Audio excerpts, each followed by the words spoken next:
Hai semuanya, ketemu lagi dengan saya Iklima. Selamat datang di channel saya, Success Story. Kisah inspiratif dari orang-orang sukses. Kali ini, saya akan membahas tentang kisah sukses seorang pendiri Facebook yang selalu berpenampilan sederhana, yaitu Mark Zuckerberg. Mark lahir pada tanggal 14 Mei 1984 dengan nama lengkap Mark Elliot Zuckerberg sebagai anak kedua dari 4 bersaudara dari pasangan Edward Zuckerberg dan Karen Gardner. Ia dibesarkan di New York, Amerika Serikat dalam keluarga yang berkecukupan.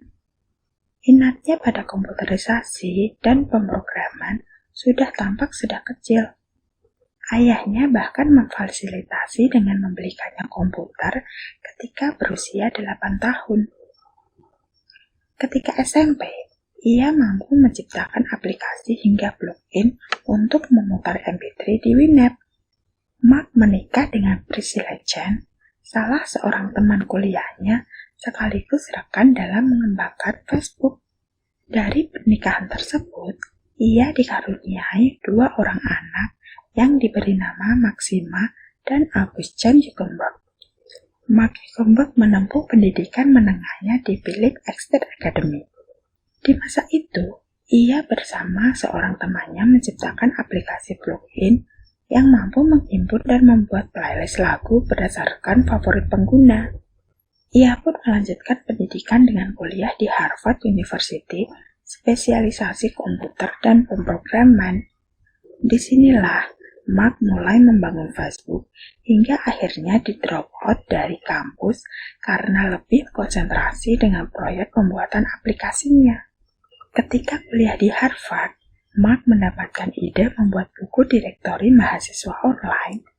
Hal tersebut dilatar belakangi karena kampus tidak membagikan buku mahasiswa yang memuat foto dan identitasnya sebagai ajang perkenalan antar pelajar baru. Karena idenya ditolak oleh pihak kampus, ia pun mencari cara untuk mewujudkannya. Langkah pertama dimulai dengan membuat Coursemates sebagai media komunikasi grup teman-teman sekelasnya. Kemudian berlanjut pada aksi sabotase data mahasiswa Harvard dan diunggah dalam situs web yang bernama FaceMask. Foto rekannya pun terpampang dan dibubuhi dengan caption. Hal ini sukses menarik animo pengunjung selang 4 jam pasca pengunggahan. Tapi FaceMask harus dihapus karena dianggap melanggar hak privasi orang lain. Walaupun mendapat peringatan dari kampus, Mark pun tidak menyerah. Ia pun menciptakan sebuah situs web bernama Facebook. Peluncuran perdananya dilakukan pada Februari 2004. Laman ini merupakan bentuk penyempurnaan dari FaceMask. Tujuan tetap sama seperti FaceMask, namun ia menambahkan bahwa Facebook bisa digunakan sebagai alat sosial untuk membuat rekan maupun keluarga dapat saling berkomunikasi lebih efisien, meski terbentang jarak yang luas.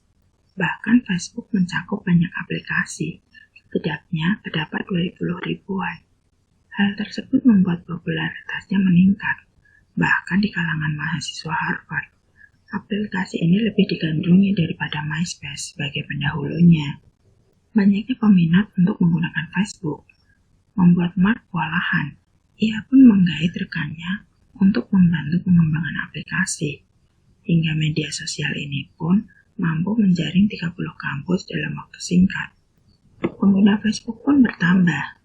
Tak hanya mahasiswa saja, para siswa menengah dan karyawan perusahaan pun menginginkan bisa menggunakannya, hingga dibukalah jejaring yang lebih luas. Hal tersebut lantas membuat Mark semakin sibuk. Kemudian pada tahun 2006, Facebook membuka pendaftaran jejaring umum dengan hanya berbekal email untuk mendaftar. Aplikasi ini pun semakin melesat tajam.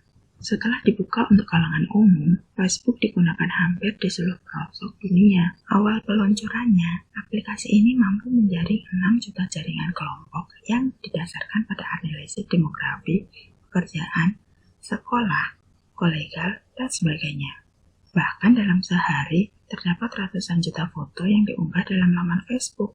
Karena lalu lintas pengguna yang tinggi, aplikasi ini kemudian menjadi website ke-6 teraktif di dunia.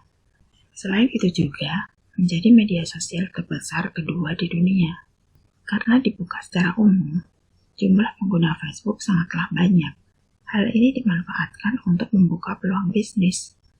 Banyak investor berdatangan untuk pembiayaan dan pengembangan aplikasi. Dana dari investor tersebut digunakan untuk mengganti domain, sehingga berubah menjadi www.facebook.com pada tahun 2005. Facebook juga menggait kerjasama dengan PayPal untuk pembiayaan dan pengembangan lainnya. Dana tersebut juga kemudian digunakan untuk memperluas jangkauan pengguna Facebook hingga jangkauan internasional. Hal tersebut sukses menggait banyak anggota baru, bahkan hingga mencapai 5,5 juta pada akhir 2005. Facebook meningkatkan jangkauannya, kemudian ia menggait Greylock Partners dan Meritech Capital Partners untuk meluncurkan aplikasinya menjadi berbasis seluler sehingga lebih ramah digunakan melalui ponsel di mana saja. Investor pun berdatangan, mulai dari Microsoft hingga Li Ka-shing. Bahkan beberapa perusahaan internet besar menawarkan diri untuk membeli Facebook. Namun hal ini tidak ditanggapi oleh Mark dan menegaskan hanya membuka kerjasama investasi. Dalam biografi Mark Zuckerberg, pengembangan Facebook tidak serta-merta berjalan mulus. Ia pun sempat digugat oleh rekannya di Harvard bahwa media sosial ciptaannya tersebut merupakan karya plagiat dari ConnectU. Meski demikian, pihak Mark bisa memenangkan kasus. Ia menegaskan bahwa Facebook merupakan hasil dari karyanya. Tak hanya sampai di situ, pihak ConnectU tak menerima kekalahan dan mengajukan gugatan banding. Permasalahan lainnya pun datang dari negara-negara seperti Myanmar, Bhutan, Syria, Arab Saudi, dan Iran. Mereka menganggap bahwa Facebook menyerang terhadap otoritas pemerintahan tersebut, sehingga memblokir penggunaannya. Meskipun dibilang laba yang dihasilkan oleh Facebook sangatlah melimpah, Mark Zuckerberg sebagai pendiri sekaligus pemegang saham terbesar tentunya mendapat penghasilan yang sangat besar. Namun meski demikian, ia tetap menerapkan hidup sederhana. Mark kala itu masih tinggal di apartemen sewaan yang hanya tersedia sebuah meja dan kursi. Bahkan, kasurnya hanya diletakkan di lantai. Ketika datang ke kantornya pun, ia lebih suka berjalan kaki daripada bersepeda. Mark Zuckerberg termasuk salah satu orang sukses yang tidak mengandalkan kekayaan orang tuanya dalam meraih kesuksesan. Bahkan sejak 2009, ia sudah didapuk menjadi pemuda terkaya di dunia, hingga meraih penghargaan Young Global Leaders.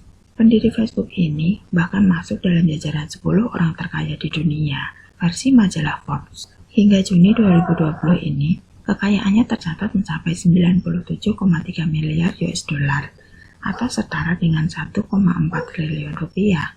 Hal tersebut membuatnya menjadi orang terkaya ketiga di dunia. Facebook buatannya pun semakin menggurita dengan mengakuisisi aplikasi Instagram dan WhatsApp. Ia juga mengembangkan sistem kerjasamanya dalam hal pemasaran digital kepada para penggunanya melalui Facebook Ads. Facebook resmi berganti nama menjadi Meta Platform pada Kamis 28 Oktober 2021 waktu Amerika Serikat. Pengumuman penggantian nama raksasa teknologi itu disampaikan langsung oleh Mark Zuckerberg dalam konferensi virtual dan augmented reality Connect 2021. Mark mengatakan, rebranding tersebut bertujuan membangun sebuah metaverse, yakni lingkungan virtual yang diprediksi menjadi kelanjutan dari perkembangan teknologi internet seluler. Dengan demikian, perusahaan tidak hanya terbatas pada media sosial seperti Facebook dan Instagram, namun metaverse. Mark termasuk salah satu dari orang yang mampu meraih kesuksesan dari nol.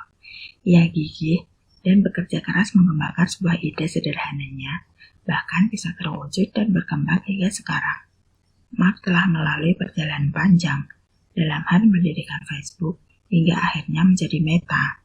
Agar video ini tidak terlalu panjang, kita akan membahas dunia metaverse di video yang akan datang.